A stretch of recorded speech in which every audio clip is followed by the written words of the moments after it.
Subscribe करिए हमारे channel target UP TET CTET को और बेल आइकन को दबाइए। हेलो फ्रेंड्स, मैं रेनू स्वागत करती हूँ आप सभी भावी अध्यापक एवं अध्यापिकाओं का आपके अपने channel target UP TET CTET में। दोस्तों, आज हम आपके साइंस विषय में बहुत ही इंटरेस्टिंग चैप्टर पढ़ने वाले हैं जिसका नाम है पास पड़ोस में होने वाले परिवर्तन। इससे पहले दोस्तों हमने पढ़ा था भोजन एवं स्वास्थ्य चैप्टर को और बहुत ही इजी वे में हमने उस चैप्टर को समझा था और बहुत सारी चीजें मैंने आपको ट्रिक से बताई थी। तो अगर आपने उन वीडियोस को नहीं देखा है तो उनकी लिंक आपको डिस्क्रिप्शन बॉक्स में मिल जाएगी, आप देख सकते हैं। और आज का टॉपिक भी बहुत ही अच्छा है दोस्तों, बहुत इंटरेस्ट आने वाला है आपको। आप देख सकते हैं कि पास पड़ोस में होने वाले परिवर्तन, यानी कि हमारे आसपास हमारे दैनिक जीवन में जो हम रोज देखते हैं उसमें क्या क्या परिवर्तन होते हैं। सबसे बड़ा परिवर्तन आप क्या देखते हो? आप हर दिन देखते हो, आज दिन है तो फिर शाम होगी यानी कि रात होगी, दिन के बाद रात होगा, फिर दिन होगा, फिर रात होगी। आप रेगुलर देखते हो, आप जब दिन होता है तब आप उठते हो। तो ये सब चीजें क्या है कि जो नेचर ने बनाई है, जो परिवर्तन है वो क्या है, हमारे जीवन का शाश्वत एक नियम है। हम लोग जब पैदा होते हैं तो बहुत छोटे होते हैं, धीरे धीरे हमारी हाइट बढ़ती है, तो धीरे धीरे हमारे अंदर बहुत सारे चेंजेस आते हैं। तो क्या है, यही चीज चेंजेस को ही हम क्या कहते हैं, परिवर्तन कहते हैं। तो इस तरीके से जो परिवर्तन होता है वो इस पृथ्वी पर जितने भी प्राणी हैं, जितने भी जीव जंतु हैं, चाहे वो पेड़ पौधे हैं, सबके अंदर परिवर्तन होता है। जैसे कि एक बीज होता है वो पौधा बन जाता है, तो क्या हुआ, पहले वो बीज था उससे क्या हो गया, पौधा बन गया, परिवर्तन हो गया। तो इस तरीके से आप किसी भी चीज को देखोगे, पहले जो गेहूं होता है उसका आटा पिसवाते हैं, फिर आटे को लगाने के बाद क्या करते हैं, उसकी रोटियां बनाते हैं, तो आटे से क्या बन गया, रोटी बन गई। इस तरीके से बहुत सारी चीजें होती हैं जो क्या होती हैं, हम अपने आसपास ही देखते हैं जिनमें परिवर्तन होता है। तो यहाँ पर हम सबसे पहले दैनिक जीवन में होने वाले परिवर्तनों पर ध्यान देंगे, इसके बाद परिवर्तन के प्रकार देखेंगे।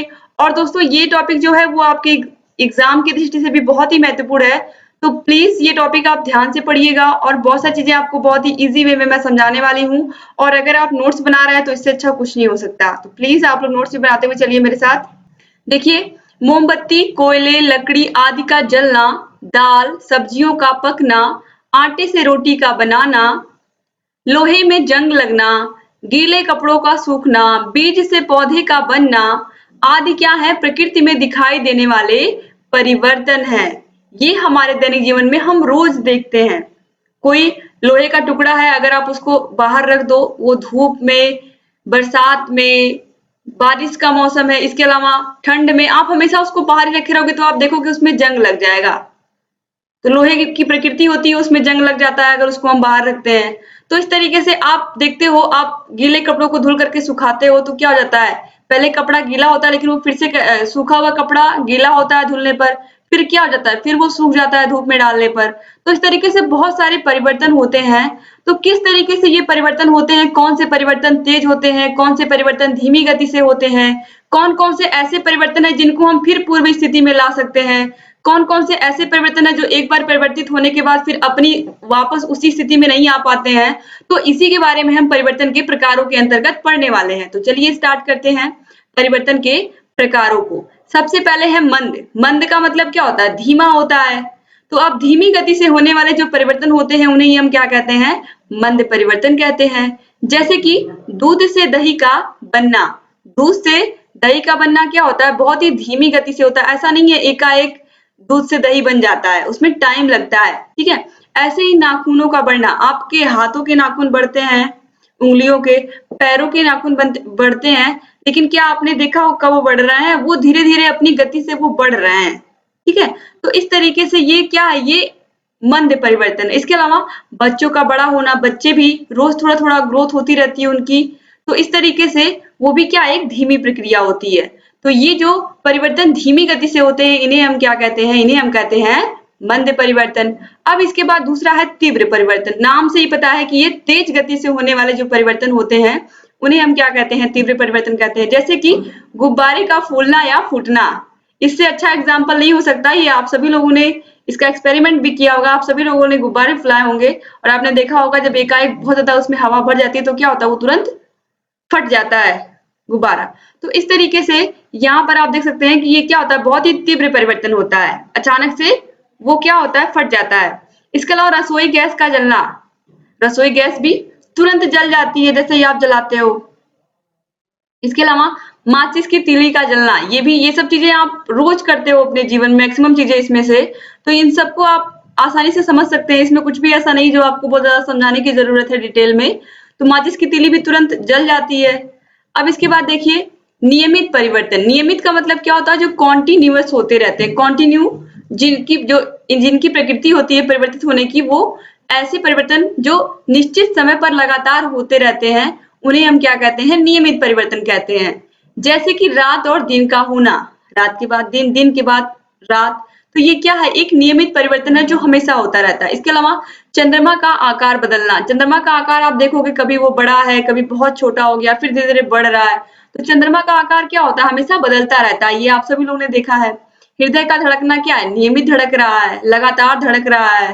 तो इसके अलावा ऋतुओं का बदलना, आप देखते हो गर्मी के बाद बारिश का सीजन आता है, बारिश के बाद फिर ठंडक आती है, फिर उसके बाद गर्मी आती है। तो इस तरीके से गर्मी, सर्दी, बरसात जो है, ये क्या है? एक सिस्टमेटिक, नियमित परिवर्तन है।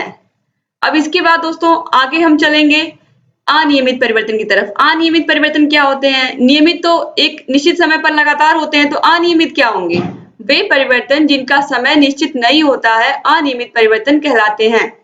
जैसे कि ऐसे परिवर्तन जिनके बारे में हमें कुछ पता नहीं है, ना उनका समय कोई नियत है, कब वो आ जाए कुछ नहीं पता। जैसे कि अचानक से आंधी आ जाए, मान लीजिए दिन पूरा बीत गया, शाम के टाइम आंधी आ गई, तो आपको सुबह थोड़े पता है कि हाँ आंधी आने वाली है शाम को। तो ये क्या होते हैं? अनियमित परिवर्तन होते हैं, जिनको हम पता नहीं लगा सकते कि हाँ ये कब आ सकते हैं। इसके अलावा तूफान भी कभी भी आ सकता है, सूखा कभी भी किसी भी साल पड़ सकता है, भूकंप भी कभी भी आ सकता है। ये सभी चीजें आपने महसूस की है, तो इन्हें हम क्या कहते हैं? अनियमित परिवर्तन कहते हैं।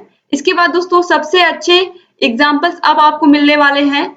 सबसे पहले यहाँ पर देखिए जो 5वें नंबर पे है, उत्क्रमणीय परिवर्तन। बहुत ही अच्छा है और एग्जाम में भी पूछा जाता है, इसलिए आप लोग इसको ध्यान से समझिएगा। उत्क्रमणीय का मतलब क्या होता है? ऐसे परिवर्तन जिनमें परिस्थितियां उलट देने पर पदार्थ वापस अपनी मूल स्थिति में आ जाता है, उसे हम क्या कहते हैं? उत्क्रमणीय परिवर्तन कहते हैं। यानी कि ये रिवर्स हो सकते हैं। जैसे कि आप जब पानी को ठंडा करते हो तो क्या हो जाता है? बर्फ में जम जाता है। जब आप फ्रिज में पानी को रखते हो, पानी की बोतल को, तो आप जब उसमें से निकालते हो, अगर आपने फ्रीजर में रखा तो वो क्या होता है? जम जाता है या बर्फ बन जाता है।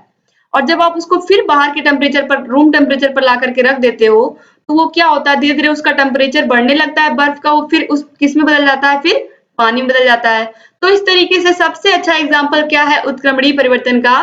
कि आपने पानी को रखा फ्रिज में ठंडा होने के लिए, वो बर्फ बन गया, फिर बर्फ को आपने निकाल दिया फ्रीजर में से, फिर वो धीरे धीरे टेम्परेचर उसका बढ़ करके क्या हो गया? फिर वो पानी में तब्दील हो गया। तो इस तरीके से ऐसे परिवर्तन जो परिस्थितियां उलट देने पर अपने मूल स्थिति में वापस आ जाते हैं, जैसे थे वो वैसे ही हो जाते हैं, तो ये क्या होते हैं?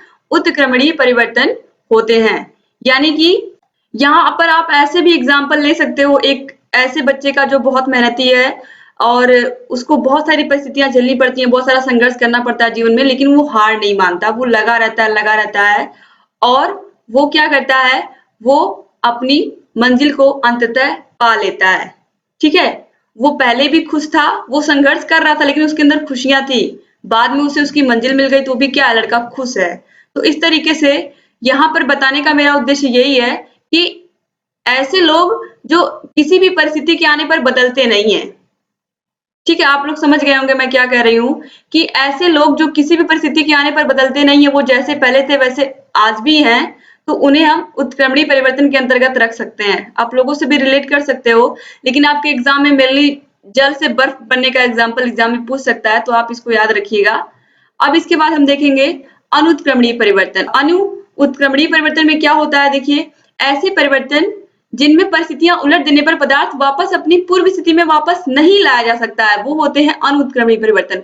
अगर आपने उत्क्रमणीय परिवर्तन समझा है तो अनुत्क्रमणीय परिवर्तन बहुत ही आसान है। इसमें क्या होगा? इसमें जल को बर्फ में बदला, फिर बर्फ जल में बदल गया। लेकिन जो अनुत्क्रमणीय परिवर्तन है, इसमें अगर एक बार आपने परिवर्तन कर दिया तो फिर ये अपनी मूल स्थिति में वापस नहीं आ सकता है। जैसे कि एक बार दूध से आपने दही बना लिया, तो आप अब दही से दूध नहीं बना सकते हो वापस। आपने दूध को जमा दिया तो दही बन गया, अब दही से आप वापस दूध नहीं बना सकते। तो ये हो गया अनुत्क्रमणीय परिवर्तन। इसके बाद कागज है। कागज को अगर आपने जला दिया तो आपको क्या मिलेगी? जलाने के बाद कोई चीज क्या मिलती है? कोई भी चीज आपने जला दी तो क्या मिलेगा आपको? राख ही तो मिलेगी। राख के साथ क्या मिलेगा? Extra carbon dioxide. ठीक है, तो इस तरीके से यहाँ पर ये होती है अनुत्क्रमणीय परिवर्तन। और मैक्सिमम लोग आज आज के समय में अगर इसमें भी हम रियल लाइफ से इसका एग्जांपल लें तो यही मिलेगा कि लोग बदल जाते हैं। जैसे बहुत लोगों को कहते हुए आपने सुना होगा, इसके पास गाड़ी हो गया, बंगला हो गया, तो इसका स्टेटस चेंज हो गया, तो ये परिवर्तित हो गया, ये मनुष्य पहले जैसा नहीं रहा। तो इस तरीके से आप जोड़ सकते हो। यहाँ पर उत्क्रमणीय और अनुत्क्रमणीय परिवर्तन को आप अपने रियल लाइफ से भी जोड़ सकते हो। तो इस तरीके से दोस्तों यहाँ पर आज जो मैंने आपको पढ़ाया ये तो इम्पोर्टेंट थे ही, इनसे तो क्वेश्चंस आते ही है, लेकिन जो बहुत ही इम्पोर्टेंट टॉपिक है रासायनिक परिवर्तन और भौतिक परिवर्तन, जो कि मैं पढ़ाने वाली हूँ अगले दिन। तो आप लोग प्लीज इस वीडियो को अच्छे से आपने देख लिया तो अगले वीडियो को जरूर देखिएगा, क्योंकि उसमें मैं बहुत ही अच्छे से सभी को एग्जाम्पल के माध्यम से आपको दैनिक जीवन के जितने भी एग्जाम्पल है बहुत ही अच्छे से समझाऊंगी कि कैसे रासायनिक परिवर्तन होते हैं, कैसे भौतिक परिवर्तन होते हैं, उनके क्या क्या एग्जाम्पल्स हैं जो एग्जाम में पूछे जाते हैं। दोस्तों मेनली देखा गया है कि भौतिक परिवर्तन और रासायनिक परिवर्तन से ही क्वेश्चन ज्यादा आए हैं आपके एग्जाम में, इसीलिए मैं कह रही हूँ कि आप प्लीज मिस मत करिएगा। अगर अभी तक आपने हमारे चैनल को सब्सक्राइब नहीं किया तो प्लीज तुरंत सब्सक्राइब कर दीजिए, ताकि जो भी वीडियोस हम बनाते हैं उसका नोटिफिकेशन आपके मोबाइल पर तुरंत पहुंच जाए। अगर आपने सब्सक्राइब किया है और बगल में घंटी का निशान बना होगा उसको दबाया है तो जो भी वीडियोस हम बनाते हैं उसका नोटिफिकेशन आपके मोबाइल पर तुरंत पहुंच जाएगा। ठीक है, तो बहुत जरूरी है आप चैनल को सब्सक्राइब करके रखिए, और ऐसे ही अच्छी अच्छी वीडियोस हम हैंड रिटन नोट्स के माध्यम से आप लोगों के लिए लेकर के आते रहेंगे दोस्तों। और आपको सभी विषयों के प्लेलिस्ट की लिंक इस वीडियो के नीचे डिस्क्रिप्शन बॉक्स में मिल जाएगी। आप सभी वीडियोस को देख सकते हैं, सभी विषयों को अच्छे से पढ़ सकते हैं और अच्छे से समझ भी सकते हैं। बिल्कुल क्लास की तरह आपको फीलिंग आने वाली जिस तरीके से हम लोगों ने यहाँ पर आप लोगों को पढ़ाया है। दोस्तों वीडियो में शुरू से लेकर के अंत तक बने रहने के लिए आप सभी का बहुत बहुत धन्यवाद। मिलते हैं नेक्स्ट वीडियो में, तब तक अपना ख्याल रखिएगा। और ऐसे ही अच्छे अच्छे वीडियोस हम आप लोग के लिए लेकर के आते रहेंगे। बस इसके लिए आपको क्या करना है, आपको लाइक करना है, इस वीडियो को शेयर करना है अपने कॉलेज के ग्रुप में, अपने फेसबुक पर, जहां पर भी आपके कॉलेज का ग्रुप है, फ्रेंड्स का ग्रुप है कॉलेज का, ताकि आप लोग जितने भी प्रशिक्षु हो सब तक ये वीडियो पहुंच जाए और सभी लोग इस वीडियो का लाभ ले सके। उम्मीद करती हूँ कि ये वीडियोस आप लोग के लिए बहुत काम आ रहे होंगे। और कहीं किसी प्रकार की कोई समस्या है तो कमेंट बॉक्स में आप लोग कमेंट जरूर कर दिया करिए दोस्तों, क्योंकि आप सभी को पता है कि आपकी सभी समस्याओं का समाधान target UP TET CTET channel पर होता है और लगातार होता रहेगा। तो वीडियो को लाइक करना और कमेंट करना बिल्कुल मत भूलिएगा। मिलते हैं नेक्स्ट वीडियो में, तब तक अपना ख्याल रखिएगा, अपने परिवार वालों का ख्याल रखिएगा। जय हिंद।